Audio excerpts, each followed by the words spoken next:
Ukrainian guards annihilate 19 Shahed drones in one night. December 29, 2025. Subscribe to Defense Reports, your go-to source for timely, in-depth military and defense reports. I'm Alex. Join me with Arya in the latest deep dive by Defense Report for a sharp, no-nonsense breakdown of the latest in global defense news, military technology, and strategic developments. And today, we're going to cover, well, the relentless air war over Ukraine.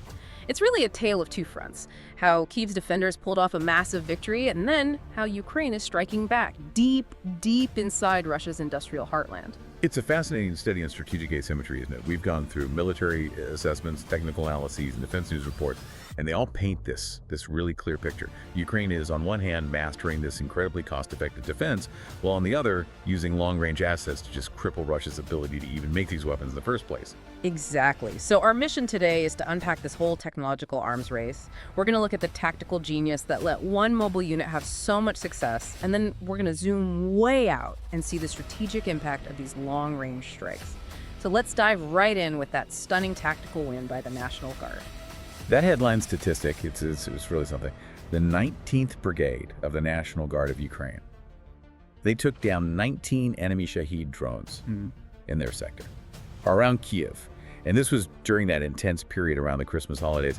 That kind of success rate for one single unit in that time frame is it's unheard of. Okay, so let's break this down, because we're not talking about some high-tech, multi-million-dollar Western Patriot battery doing this. We're talking about soldiers in the field. What's the secret here? What are they doing? It all boils down to a concept they've perfected. The Mobile Fire Group, or MFG. This isn't a static emplacement. It's all about agility. Each MFG is a really lean three-person crew. You've got a driver, a senior machine gunner, and an assistant.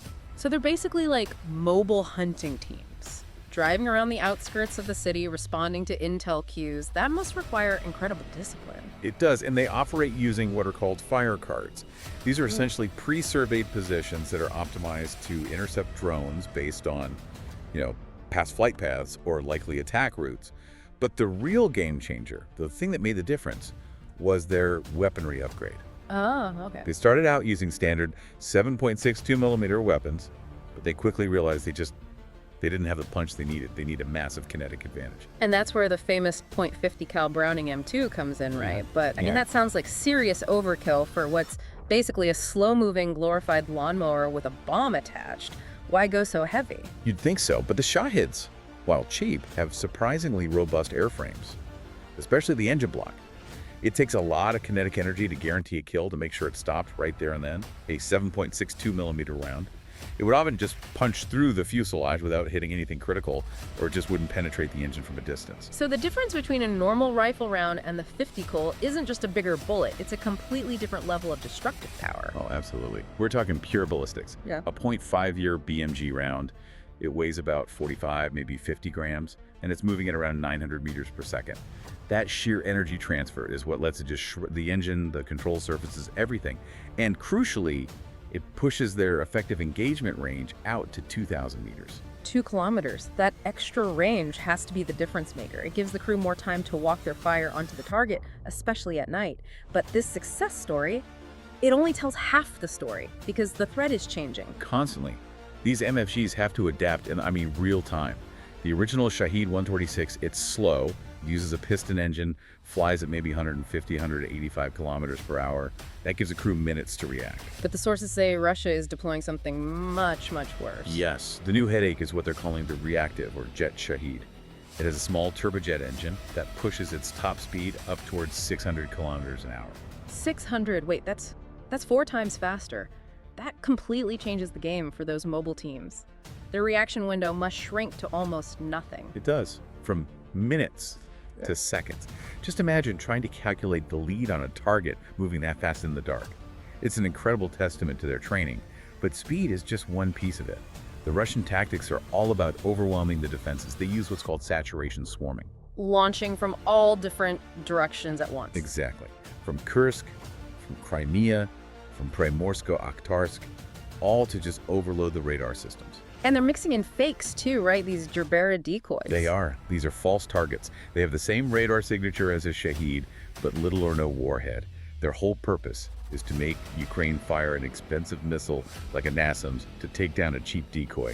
It's a war of attrition. The sources also mentioned something called locationally lost targets. No. What happens when a drone just vanishes from the radar? Right, that phrase is critical.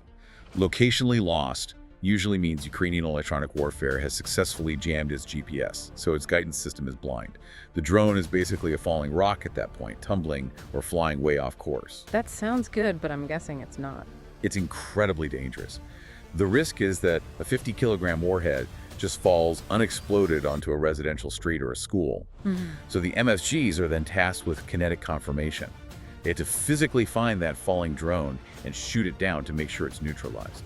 It's an immense responsibility for a 3-person team. And it really underlines the genius of the whole MFG model. This is cost-effective defense in action. The math is just undeniable.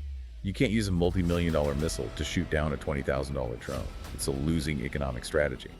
The 19th Brigade, though, they take it down for a few $100s in .50 cal ammo. That saves those high-end missiles for the things that really matter, like cruise missiles or ballistic threats. Exactly. And because those missiles are now being saved, Ukraine can use them elsewhere. And this is where the story shifts, from defense to offense. Let's talk about striking the source. This is the other half of the strategy. Degrading Russia's ability to even wage this war. Ukraine has proven it can hit Russia's military-industrial base, the MIB, deep in their own territory. We're talking about disrupting the entire supply chain from the very beginning. And what's the most extreme example of that reach? Without a doubt, the strike on the main Shahed production facility in Yelabuga, Tatarstan. You have to understand, that location is about 1,200 kilometers from the Ukrainian border. 1,200 kilometers. That redraws the entire mental map of this war. It means nowhere is safe for Russian war production anymore. It does, and it's not an isolated incident. They've hit a chemical plant in Kineshma that makes missile components. Even more importantly, Storm Shadow missiles hit the Bryansk chemical plant. And that plant produces what? Gunpowder, explosives, rocket fuel. The absolute essentials for war. This is systematic targeting. They've also hit the Makhachkala oil refinery, which fuels Russia's Caspian flotilla, and the Saransk mechanical plant, which makes ammunition and detonators. So if you're hitting the factories making gunpowder and detonators, how long does it take for that to actually be felt on the front line? It's not an instant effect, but the damage compounds over time. It degrades their ability for mass deployment. It forces them to rely on older, less reliable stockpiles, and we're seeing the results. Ukrainian sources claim they destroyed over 19,000 Russian drones and key depots in late summer alone. You hit the factories, you hit the stockpiles, you are crippling them. And we should point out, this new capability has been helped along by policy decisions from allies. Absolutely. The sources specifically mentioned the strategic importance of the Trump administration lifting restrictions on Ukraine's use of Storm Shadow missiles against targets in Russia. That decision, combined with U.S. intelligence for targeting, has dramatically increased the reach and effectiveness of these strikes. Which brings us to the broader picture, because even with all these Ukrainian wins, Russia is still capable of these just massive, devastating attacks. We have to keep the scale of the threat in mind. Look at the strikes on October 21st and 22nd. Russia launched 405 drones and 24 missiles, including Iskanders and Kinzhals, all at once. They were targeting civilian and energy infrastructure in Kiev, in Dnipropetrovsk, and Cherkasy. And the human cost is always there. The reports mention a kindergarten was hit in Kharkiv Oblast on October 22nd. It's just a grim reminder of what's at stake. It is, and it's the backdrop for any kind of diplomatic effort. The Kremlin is still sticking to these maximalist demands, insisting Ukraine has to cede all of Donetsk and Luhansk before they'll even talk. That's what led to the cancellation of the planned Trump-Putin meeting. But Ukraine and its allies have put forward their own plan, right? There were reports of a 12-point peace proposal. Yes, a comprehensive one. It reportedly includes an immediate ceasefire, security guarantees, funding for reconstruction, and a very clear, rapid path to EU membership. It's a vision for long-term stability. And Russia's response? They've called it a non-starter. So the stalemate continues, and the war remains a contest of innovation and attrition. So on that innovation front, how does Ukraine stay ahead? How do they counter these new jet drones? The focus is shifting toward automation. The next step will likely integrate systems like acoustic detection arrays, essentially networked microphones that can hear a drone's engine long before it shows up on radar, giving the MFGs those precious extra seconds to get ready. That makes a lot of sense. Spotting a dark object at night moving at 600 kilometers an hour is next to impossible. Exactly. They're also looking at laser-guided small arms to help the gunners calculate the lead on those fast-moving targets. It's using high-tech to empower the low-tech defenders. And what about innovation for logistics on the ground? Keeping troops supplied must be a nightmare with drones everywhere. This is where unmanned ground vehicles, UGVs, are becoming revolutionary. Land drones. We're seeing brigades like Cartia using them to carry food, ammo, and water to the front lines. Or, even more critically, for casualty evacuation. So instead of a team of soldiers risking their lives carrying a stretcher through a kill zone, you send in a robot. You send in a drone. Yeah. It takes 5 or 6 people out of immediate danger. Yeah. It directly saves lives and lets them keep up the operational tempo. It's this kind of smart, rapid adaptation from a bigger machine gun to a robotic supply vehicle that really defines Ukrainian resilience. It's just incredible. This rapid adaptation on the ground, whether it's a 50 cal or a supply drone, is shaping the entire war. The soldiers of the 19th Brigade taking down 19 Shaheds, they symbolize this tactical brilliance. And when you pair that with the long-range strikes hitting Russia's industrial heart, you see Ukraine fighting back on every single level of this conflict. And that leaves us with a final thought for you to consider. The Kremlin is reportedly preparing to deploy reservists to protect infrastructure deep inside Russia from these Ukrainian strikes.